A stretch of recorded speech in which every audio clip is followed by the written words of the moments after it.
God. And I had 20 minutes in front of Warner Brothers one night, and somebody came up to me, Paul Rodriguez, and asked me to give 10 of my minutes to John Fox. And I told him no. I was like, no.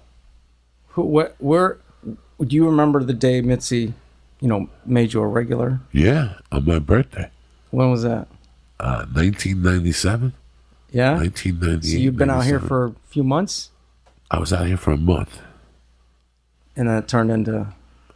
Third week, she made me a regular. That's how lucky I was. So then you went back and got your shit and moved to L.A.? There was no getting no shit. You There was already no here. shit. I had a duffel bag and a dream Yeah. and a notebook. That was it. No headshots. I still remember getting to the store and taking headshots that Monday. The piano player Yeah. was a piano player that liked my girlfriend. So he's like, I'll do the headshots for free.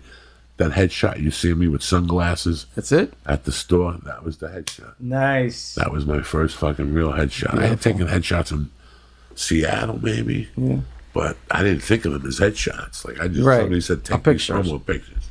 But when you got here on that trip, you were coming from Colorado or the East Coast? Seattle. You were coming from Seattle. Yes. Okay, so you were bouncing around. You end up getting to L.A. Why'd you move to L.A. though? Doug Stanhope told me that I had a chance. Oh, so you're doing comedy in Seattle? I was doing comedy in Seattle. Yeah. Is that your first No, I started in Denver. in Denver? And What age were you when you started? 28. Yeah, I was about that. I was like 26, 7. And that's considered long in the tooth, 28. I know. 29. People Like started- when I got here, people were like, he's too old. He's too old. And I looked old. I was 32, 34, 35. But that's People were an like, it's too advantage. old. And the hottest manager at the time when I got here was Messina Baker. And he was hanging out at the Comedy Store one night. And that same girl that offered to suck my dick for 7 minutes was talking to him one night. I'll never forget this.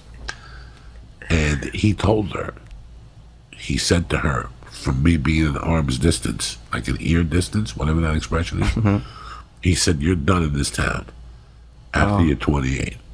Oh, And I remember going home and getting coked up and listening to that conversation. And the next day, I went back there and I saw him and I go, hey, man, can I talk to you about something? Yeah. Not for nothing. You got 3 of the hottest clients in the business, and they're all a ton over 28. You got Tim Allen, you got Drew Carey, yeah. and he had somebody else at the time that was 40. Wasn't Seinfeld. I go, what the fuck are you talking about? And he thought about it for a few minutes, and he goes, you may be right. I go, I know I'm fucking right. Why would you make that statement? Yeah. And he was a cool guy. Like, he was understanding. But you're never done here. It's true. You're never done. Look at fucking Vicky Barbalack now. I know. Look at Vicky Barbalack. Well, maybe people have always been able to be character actors and come from comedy and become actors and be in a bunch of stuff, but this whole standard thing changed when people start making comebacks. You know, there used to be people would make a mistake, they were gone, kind of get buried and stuff. You couldn't have second, third acts. I think all that's changed. It's always changed. Yeah, They've always, listen, Marlon Brando got a second chance. yeah. When Marlon Brando got The Godfather, they did not want him on the fucking, they didn't want him on the fucking lot, Paramount. Whoever did that, whatever studio did that, Paramount. was like, we don't want him in this fucking movie. He caused a disaster on Mutiny on the Bounty. Cost everybody millions of dollars. Brando. Yeah, we don't want this guy in the lot. You know, after fucking Iron Man got caught with the fucking hula hoop and the costume doing blow in some hotel room. What's his name? Robert Downey Jr. Right. Who was going to give that poor kid a chance? Yeah, But talent, cream always rises to the yeah, top. yeah. And people acknowledge a second mistake. And the most important thing is when you do get that second chance, you got to jump on it. Yeah, you got to just... You have to fucking go reborn. for it, throwing punches, sticking to your A's and B's. You know, it's not. That's the problem with this town sometimes. That people get a limelight thrown on them and they're not really mentally prepared.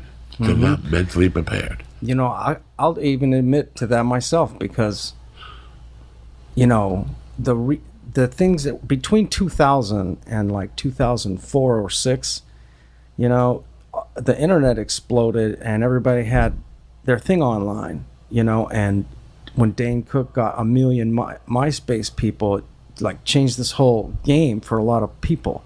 And all the young comedians that came up started to see the thing, you know, happening with the, And so then, we're taking a headshot trying to make a tape, a VHS tape to send to an agent. And everything's changing and it's getting harder. You gotta like shoot something and produce it and know how to fucking engineer it and get a computer and, edit it. That was just like, all of a sudden that was the game. It wasn't just be funny. You know what I mean? It was like, package that shit up. And so it's but the art of... remember, be funny always wins. That's what you're trying to do, and you believe it, be though. funny always wins. It's all distractions that you take to be funny that throw you off. Mm-hmm. Being funny always wins. Mm-hmm. Putting the work in always wins. Mm-hmm. Knowing that you put the work in really wins. But before the world of email, how would you build a following on the road? By being funny. By being funny, but what was the other part of that was like that made these guys... Word of mouth. That's it? Word of mouth. Aaron, what's happening? How are you doing? Good. What's going on? I'm at LA City College taking fucking classes, but I got a part-time job at the Whiskey A Go-Go. Bouncing. No way. My favorite band from Boston is playing Whiskey A Go-Go and they're fucking tremendous. Really? What's their name? Aerosmith. Go watch them. And that was it. When you produced an album and it came out, there was no billboards. It was in magazines. Yeah. And you read about it in Cream magazine, and the radio might play a new hit, but a lot of shit wasn't air playable. My big 10-inch, you couldn't play it on the radio. Yeah. There was some Sabbath didn't get airplay. There was all these different groups, but I've always believed in word of mouth. Okay, word of mouth is number one.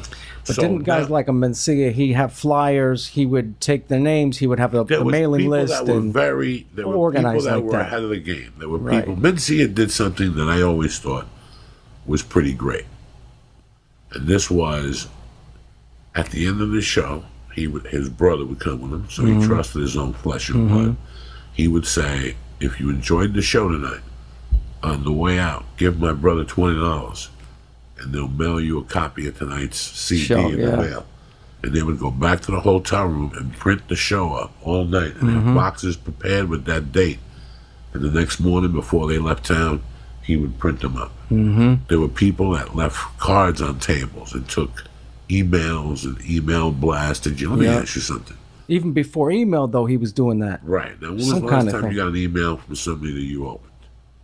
We're going in like fucking Marines, you understand me? Welcome to church, motherfucker.